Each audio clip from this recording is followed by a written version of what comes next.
सगळ्यांचा हार्दिक हार्दिक स्वागत आहे। आणि आज जे परभणीमध्ये पत्रकार परिषद घेण्याचा मुख्य उद्देश आहे की जे येणारी जिल्हा परिषद, पंचायत समिती आणि नगरपालिका आहे, जितकेही स्थानिक निवडणूक आहे, स्वराज्य शक्ती सेना स्वबळावर लढणार आहे। आणि याच्यामध्ये जितके भी नवीन उमेदवार आहे, आज जे कार्यकर्ता आहे, गेले 70 वर्ष पासून आपला देश आजाद झालेला आहे, पण कुठे ना कुठे आपण स्वतंत्र नाही झालेले आहे। त्याच्यासाठी स्वराज्य शक्ती सेना पक्ष काढण्यात आलेला आहे।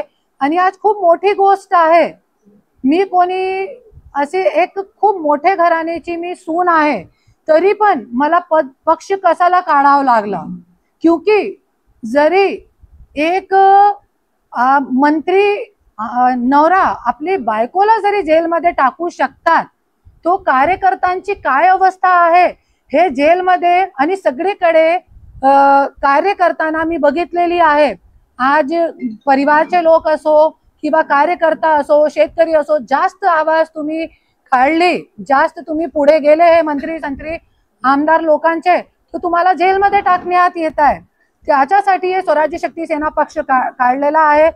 आज आपण बघू शकतात की आज शेतकरी पासून एक बडा बिझनेसमॅन असो, डॉक्टर असो, पोलीस कर्मचारी असो, कोणी असो, एक सुद्धा व्यक्ती हे लोकांचे सरकारमध्ये खुश नाही आहे, ज्याच्यासाठी आपण पक्ष काढलेला आहे स्वराज्य शक्ती सेना। आणि याच्यामध्ये मी सगळ्यांचं आवाहन करते की नवीन लोक या, पुढाकार घ्या आणि स्वतःचा स्वराज्य स्थापन करा। त्याच्यासाठी हे पक्ष आहे। आणि नवीन लोकांना जरी संधी मिळाली, नवीन लोक आले, तर 100% हे जे आज भ्रष्टाचारी लोक बसलेले आहे ते स्वतःला घरामध्ये बसतील।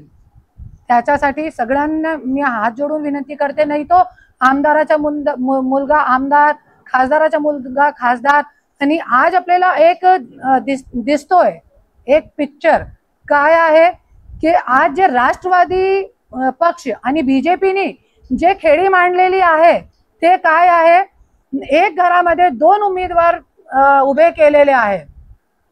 कसा, नवरा आणि बायको, नवरा बीजेपी मध्ये आहे, तो बायको राष्ट्रवादी मध्ये आहे।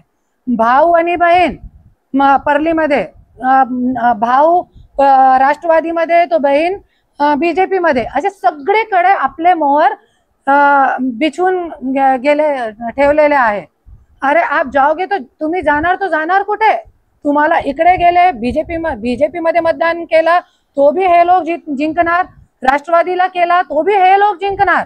त्याच्यासाठी आज जे कार्यकर्ता आहे, कधी त्यांना नवीन संधी भेटणार?